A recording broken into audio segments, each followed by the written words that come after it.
Lesson 6.2, Reflection. Our objective is to find reflection images of figures. Our key concept here is reflection across a line. A reflection across a line M, called the line of reflection. This is our line of reflection right here, line M, is a transformation with the following properties. If a point A is on line M, point A right here is on that line M, then the image of A is itself, that is A prime equals A.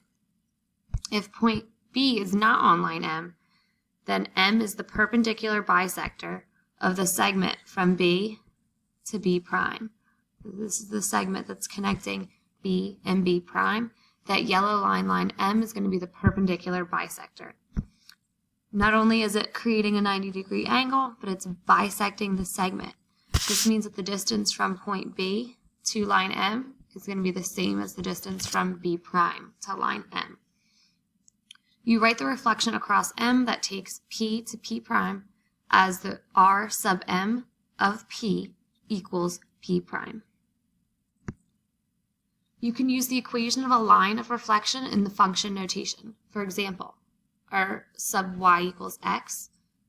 We use that equation y equals x instead of M to describe the reflection across the line y equals x. This is the line y equals x, and we would reflect across that line.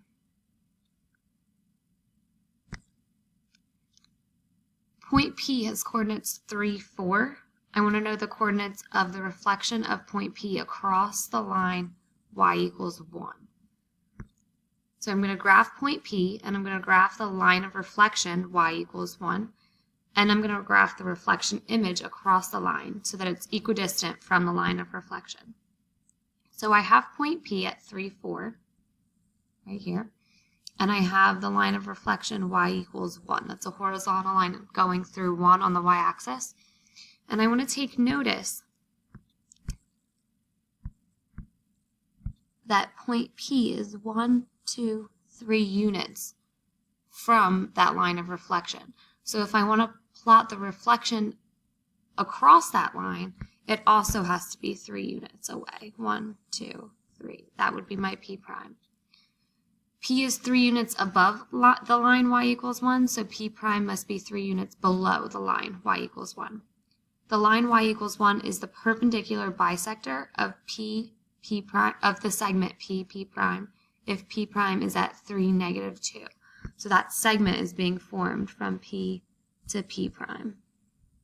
That's going to be a perpendicular bisector to that line y equals 1. Try the got it number 1 on your own. I want the reflection of P across the line x equals 1. Use the same coordinates for point P, 3, 4. You can also use the notation R sub M to describe reflections of figures. The diagram below shows rotation of M of triangle ABC, and function notation is used to describe some of the properties of reflections. Reflection preserves distance.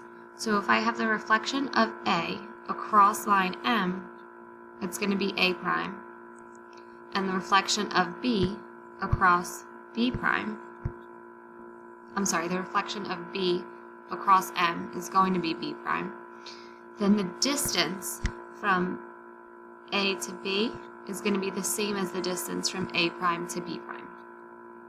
Reflections also preserve angle measure.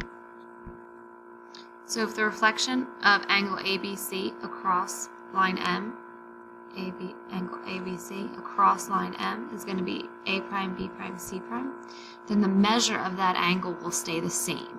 Measure of angle ABC is going to equal the measure of angle A prime, B prime, C prime.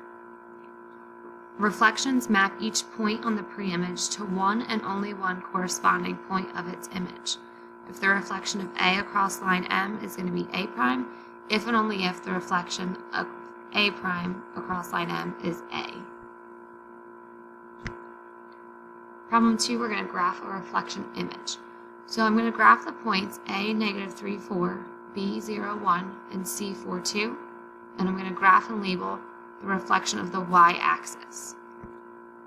So that's exactly what I did here. I plotted point A, B, and C, and I also added in a line for the y-axis. That's going to be my line of reflection in this problem. Step 2, I'm going to find A prime, B prime, and C prime. B prime is the same position as B because B is on the line of reflection, so B won't actually move. I'm going to locate A prime and C prime so that the y-axis is the perpendicular bisector of that segment A to A prime and the segment C to C prime. I want, again, remember, that y-axis to be the perpendicular bisector. It's perpendicular, since it's a vertical line, perpendicular to that will be horizontal. So A to A prime and C to C prime will both be horizontal lines. I have to make sure it's also the bisector. What that means in this case, if I look from A to the line of reflection, that's 3 units away. So when I do A prime, I want to do 3 units away in the other direction. Same for C prime. Here we have C is 1, 2, 3, 4 units away from the line of reflection. So I want to keep going 1, 2, 3, 4 units away in the opposite direction to plot C prime. I'm going to connect those 3 points, A prime, C prime, and B prime, to make a new triangle. Try the got it number 2 on your own. You're going to graph triangle ABC from problem 2, and you're going to graph and label the reflection across the x-axis of that triangle ABC. In problem number 3, we're going to be writing a reflection rule. So each triangle in the diagram is a reflection of another triangle across one of the given lines. How can you describe triangle 2 by using a reflection rule? Triangle 2 is the image of a reflection, so find the pre-image and the line of reflection in order to write that rule. The pre-image cannot be triangle 3 because triangle 2 and triangle 3 have the same orientation, and when we do a reflection, it's going to reverse the orientation. I'm going to check triangles 1 and 4. I'm going to do this by drawing line segments that connect the corresponding vertices of triangle 2. When I do that from triangle 2 to triangle 1, I notice that this line that I'm forming is not the perpendicular bisector to line K. It's also not the perpendicular bisector to line M. Because it's not the perpendicular bisector, I know triangle 1 cannot be the pre-image. So now I'm going to check triangle 4. Line K is the perpendicular bisector for each one of those segments connecting the corresponding vertices of that triangle. So triangle 2 is going to equal the reflection of triangle 4 across line K. Try got it number 3 on your own. How can you use a reflection rule to describe triangle 1? Explain. Problem number 4, we're going to use properties of reflections.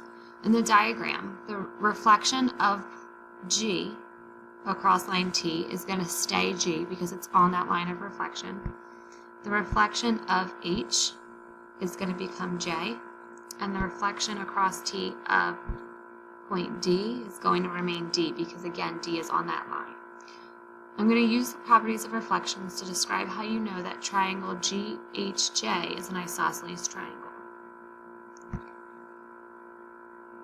Since the reflection of G across T is G, and the reflection of H across T is J, and I know that reflections preserve distance, so I know that the reflection of this side, GH, is going to be GJ.